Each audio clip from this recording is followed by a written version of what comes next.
Hello everyone, hope you guys are having a great day. It is May 10th, and today I'm back with my video. Today I'm just going to be talking about uh, ongoing severe weather later this week, and the tropics. First time I'm going to have talked about the tropics in several months. We do currently have a tropical storm ongoing in the eastern Pacific. Let's get started with the video. So we're actually going to start with this tropical storm. It's Tropical Storm Andres. I don't know. I don't think I said that right, but first tropical storm. Actually, I'm pretty sure this was the record earliest, or the earliest ever tropical storm in the Eastern Pacific ever. 40-mile-per-hour maximum sustained winds with the latest advisory. This was as of 9 a.m. This morning, and so it was just a couple of really several hours ago. Had a minimum central pressure of 1,005 millibars. The cone, it's forecasted to weaken to a depression pretty soon. Yeah, I can take a look at things like wind history. Not a giant wind field with this at all, but overall, pretty interesting storm for the first tropical storm in the Eastern Pacific of the year. It's forecasted to weaken to a depression and not really move a whole lot. Kind of move pretty slowly, so that's good, and it's also good that it's far away from land. Now, let's go back over to severe weather. Today, the SPC now has an enhanced risk. That's the old convective allochemy. Yeah, that's just a glitch. That's from yesterday. Can't seem to get the new one here, but this is our, we can see our wind threat. We can't see anything. Or wait, we can see our hail threat too. So let's just go ahead and say we have an enhanced risk for severe weather where we have this 30 sig hail risk, kind of in the Del Rio area of Texas. We have a 30 sig hail threat, 15% winds. We do have a slight risk over in North Carolina for wind. And we have, we can't look at the Tor risk due to this glitch, but we do have an enhanced risk for severe weather in the Del Rio today. So let's go ahead and look at this threat. Let's go to the HRRR. I want to get the 12Z run. Or actually, we could probably use the 16Z now because this event's happening this afternoon. And yeah, so we do also have a slight risk up in areas of northern Texas for hail. Right there. And that's with these storms we have ongoing right now. Let me drag this over here. I'm going to get GR2 here. So, by the way, this is the radar scope reflectivity color table I'm using without smoothing. It looks kind of terrible with smoothing, to be honest. That doesn't look good. The GR2 color table, in my opinion, looks the best, the default one, with smoothing, or the best I've found. But radar scope I like better without smoothing. So we have two significant hailers. One that looks to be going right to the south of Mount Pleasant, here in northeastern Texas, and another one by Cooper and Tira. This one looks to be more supercellular. Both of these are producing some very large hail. This one's around 72 dBZs. Around, let's just say broadly around 70. Radar is indicating around 1-inch hail with these, maybe even up towards 1.5, 2 inches. I wouldn't be surprised if we have these storms are producing 1.5-inch hail right now. Likely some significant hail with these. That's pretty much all the significant storms they have ongoing right now. Let's minimize that. And let's go to the HRRR for later. I want to zoom down to the south central U.S. Now we'll go over to the east for the North Carolina threat. So let's go to 20Z today. Take a look at some things. So the HRRR looks to be looking pretty interesting. Let's go to DEWs. So HRRR, it seems like we have a boundary right here. We know that likely some kind of boundary right here, or somewhere in here. Maybe this is the cold front, and this is the area we're really gonna want to watch. Kind of maybe right around this triple point also. That would be kind of an area to watch. Let's just take a few soundings here. Now this Hodo is kind of impressive. Critical angle is 76. The shear profiles aren't great.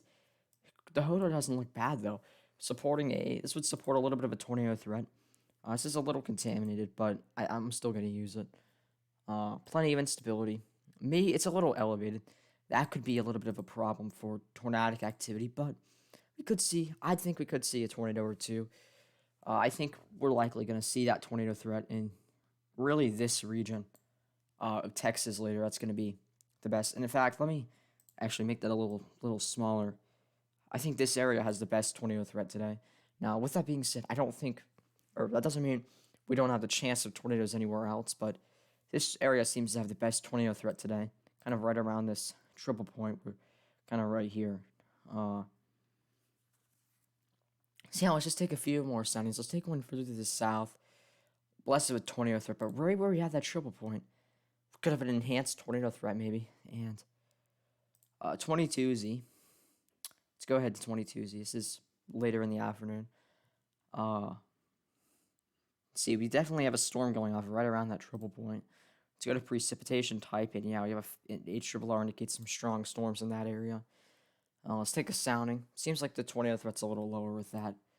But let me go back to dews, and I want to take one really. Let's take one right here.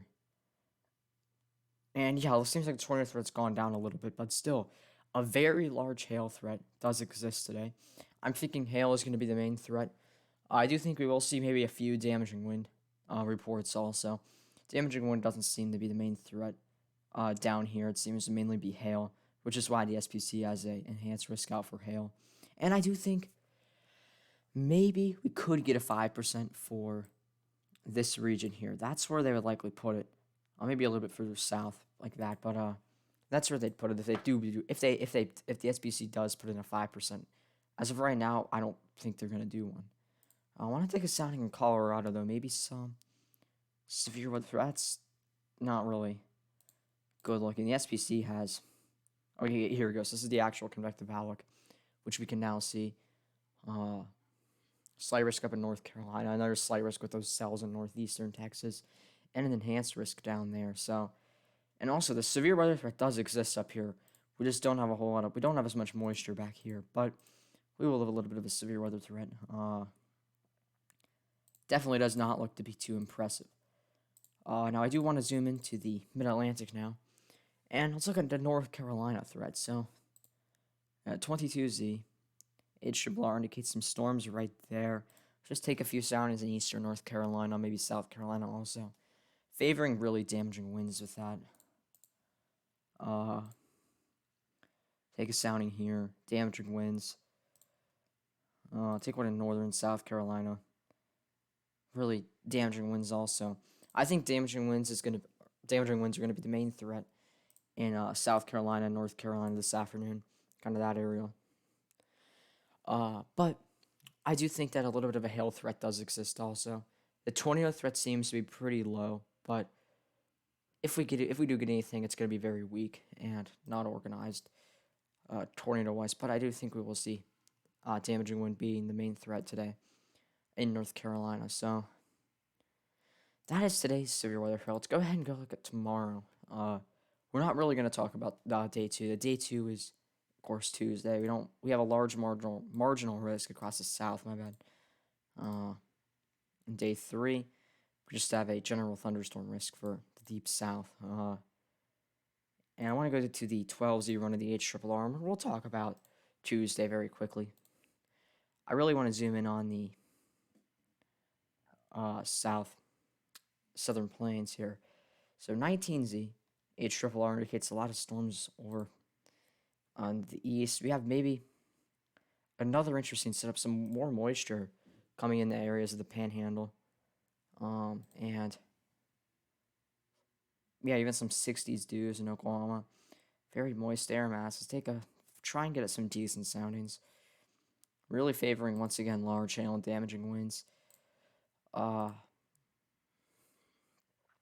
go later in the afternoon, though. Let's go to 22Z again. This is late afternoon. This is around 5 p.m. You can see maybe something around this area. Wow, yeah, that actually is kind of impressive. I mean, not really for tornado. It's not really impressive, but a tornado threat does exist, and I'm thinking that if we get a slight risk, I think it kind of could. It's not going to look like that, but I think that area would be the area we want to watch for slight risk, just by looking at, or just by soundings. Right now, the HRRR indicates Storm going kind of right off with that point again. And moving east. If we get a slight risk, it will likely be this area, really the center of Texas. This is for Tuesday, so right now Tuesday, that whole area is in the marginal. But I wouldn't be surprised if we do see a slight for central, maybe even southern Texas. Likely for hail, and 2% tornado risk is definitely possible. We already have one of those further to the east. But yeah, now I'm gonna go to the GFS here, and we're gonna see what kind of pattern we could have later this week. So it's an older run. Let's go to the 12Z latest run, and Wednesday, if anything, we're gonna have a little bit of a severe weather threat, maybe for really just the Gulf Coast states. You can see we're gonna have a wedge for much of the east. Gonna limit severe weather for this whole area. Really, only severe weather will be allowed for really just Texas, Louisiana, southern or Mississippi, Alabama, and Florida on this day. And yeah, let's go to Thursday. We do have some moisture return coming up the plains. Let's take a sounding and Nebraska, sorry. Maybe favoring a. It's interesting. I don't think that's enough to support. I don't really think that's enough to support severe weather, but definitely an area to watch is the plains on Tuesday. I think it's really not going to do a whole lot, but we do have some moisture return coming up there into the plains. Take a sounding in Texas. Really not a great environment for anything. We don't really have a surface low either. Friday. This is Friday, by the way. We can see we have 60s dews in Kansas, almost 60 making it up in the Nebraska. I'm sorry. And with this pattern, what we're really gonna have, we have a high right here. It's likely a surface low centered around here, and it's gonna really limit severe weather for the Midwest, East. Really, this pattern would allow for severe weather across the central U.S., and that's what I think. I think Friday, the area we're going to want to watch, if anything, is the central U.S., kind of like last weekend. And these soundings aren't really supportive of a whole lot of severe weather, but this is off the GFS now, so keep that in mind. But I do think we will see a severe weather threat up in Kansas once again, kind of like maybe a little similar to Saturday. Overall, actually, it looks a little worse, or not really worse, but the whole event doesn't look as great as last Saturday, the event we had in Kansas. But I do think we will see an event in this area. Was it Saturday? I can't. It might have been Friday. No, it was Saturday. Okay. It's kind of looks similar to last Saturday, but I don't think it's. I think it's gonna be. It looks a little bit worse off the GFS. So once we get to NAM, we'll have a better understanding. And Saturday actually looks even better. We have that surface low moving further east, and wow, that's actually impressive. Maybe a tornado threat up in Kansas. Let's take a few soundings in Oklahoma down into Texas. This Saturday off the GFS. This looks very similar to last Saturday actually.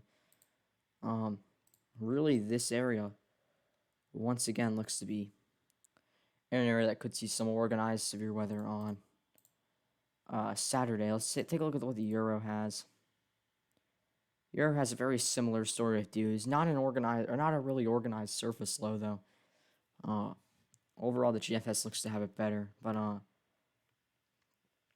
I do think Saturday we could see a severe weather threat across the plains, kind of like this area again. And then let's see if that moves east. Let's see if we have a severe weather threat further to the east. Sunday, we can see even some 60s, almost 70 dews, making it as far north as Kansas City. Take a sounding in Nebraska. Wow, yeah, that looks interesting. Take a few further to the south. Very interesting. So, even Sunday, I do think we will see a severe weather threat in the plains. I'm thinking Nebraska, Kansas, Missouri looks to be the main threat on Sunday, as of right now. And I do think we will see severe weather, of course, further to the south, but the best chance of tornadic activity looks to be Nebraska, Kansas, and Missouri on Sunday. Uh, hopefully this doesn't change. But this is pretty far out. This is 6 days out, so we'll have to see. But this weekend does look very active for severe weather for the plains, and even Monday. This is next Monday. Wow, we have a very that looks to be a dry line. And let's just take a few soundings. Yeah, so next weekend, even in the early next week, looks very active for the plains, especially off the GFS here. A lot of surface lows, and overall, maybe could see a few plains tornadoes out of this. The Euro is very similar for next Monday. Dudes in the 60s all the way up in South Dakota, Missouri.